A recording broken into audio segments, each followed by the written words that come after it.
All right, Senator Boozman, first of all, let's just begin. You signed a letter, I think earlier today or earlier this week, impacting the potential for the Quapaw Tribe to get some land here in Arkansas. You are supporting Governor Hutchinson, Pulaski County Judge Barry Hyde in opposing that transfer of the land.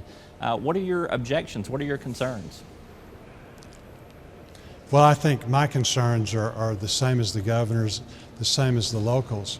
And I really do think it's very, very important in these kind of decisions that the local entities get to weigh in and express their opinion.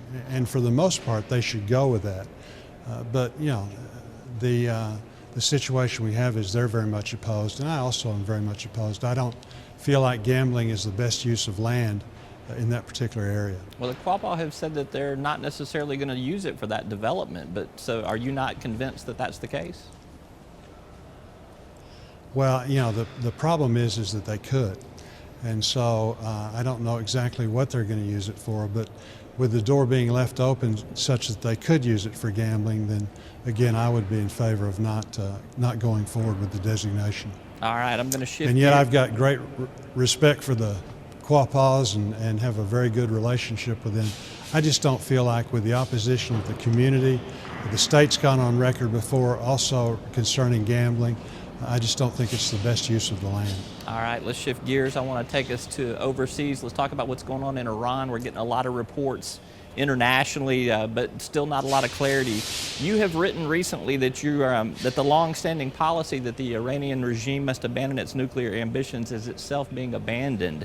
Why do you say that nuclear ambitions are being abandoned? Because the details really aren't known at this time.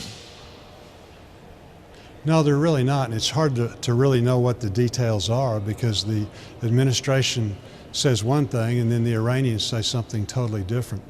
But as you listen to the reports coming out and the reports we get in Congress, it does seem that the administration is getting away from the initial construct, making it such that Iran would not be a nuclear power.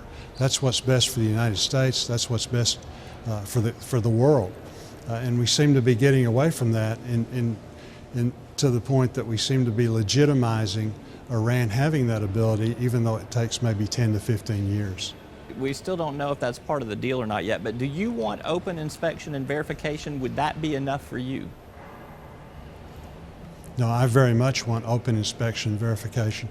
And you're right, we don't know what the deal is, and I want very much for us to be able to strike a deal with the Iranians so that we can end this thing where, again, we don't have nuclear proliferation in the Middle East. We don't have Saudi Arabia going nuclear, Turkey going nuclear, Egypt going nuclear, all of which have said they will if Iran is allowed to follow down that path. So we don't want the Iranians doing that, but we do need to strike a bargain so that we can have the inspections that we need to make sure that they don't go down the path and then go back to sanctions. And people say, well, John, what do you do, if we don't strike a deal? And no deal is better than a bad deal.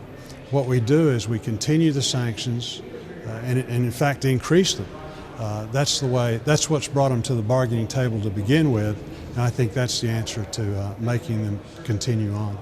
So if we get, there's been some conversation that this is taking too long. There keep becoming delays and extensions in these negotiations. I would think that that's probably not a bad thing if there's still some things on the table to be ironed out. Like you said earlier, no deal is better than a bad deal. So if things are negotiating towards a better deal, it seems like the extension of these talks is not a bad thing, yet there's been a lot of criticism of it.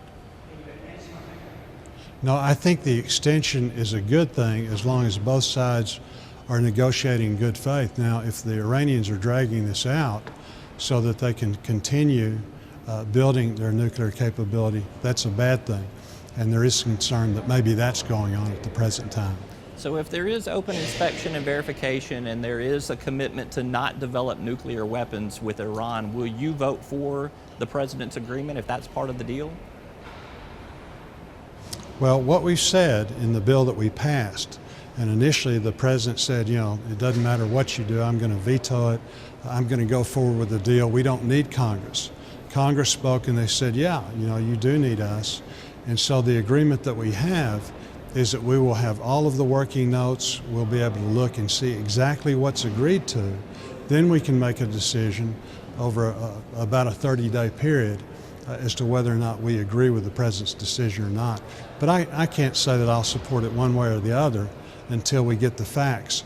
My concern, and many others on both sides of the aisle, are that from what we seem to be getting out, and I think it's important that the president know and the Iranians know that if we don't have good verification procedures and all of the other things that we need along with this to make sure that they're not moving towards developing a nuclear weapon, then again, we should not approve the deal. Let's move a little bit closer to home. Earlier this week, funding for a Cuban embassy got out of a Senate committee vote.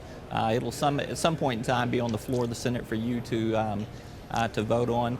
It suggests that if it got out of that Senate committee, there may be enough votes on the floor among Republicans and Democrats for opening up further these relations with Cuba. You're supportive of that in terms of what it could do for agriculture in Arkansas. Are you a yes vote for this embassy being established in Cuba? No, I'm very much a yes vote for the embassy being established, really for a number of different reasons. It certainly would be good for Arkansas. Agriculture, we're right at the top of the list as far as those that would benefit from trade, and it would be a big economic boost. But along with that, we've been doing the same thing for the last 50 years, and it simply hasn't worked. What we want is a free and open Cuba. I believe that the way that you get there is through trade, in the sense that you're not only trading goods and services, you're trading ideas. And so I think this is the right move. The other thing I've always said is you have to be consistent. And we deal with a lot of people with much worse human rights abuses than the Cubans at the present time, the Vietnamese, the Chinese, the Saudi Arabians, Venezuela. The list goes on and on. So again, I'd like to see Cuba changed. It would help Arkansas economically, but it also would help the Cuban people. We've got about 30 seconds left. The GOP is having their Reagan-Rockefeller dinner, I think, a week from this weekend in Hot Springs. Donald Trump's the keynote speaker. Are you going to be at the event, and what do you make of the controversy surrounding Donald Trump? Well, certainly there is a lot of controversy with him, and he doesn't mind, speaking and just saying whatever's on the top of his head at the present time. But, I will not be there because I'd already have an engagement there actually naming a ship after Arkansas. And so I'm going to be at the ship naming at 10 o'clock the next morning, and really looking forward to that. That's a great honor for our state, and something that I've really looked forward to. So the ship naming is going to be a great event. All right, maybe there'll be a USS Boozman one of these days. Thank you, Senator Boozman. I don't think we have to worry about that. Thank you very much.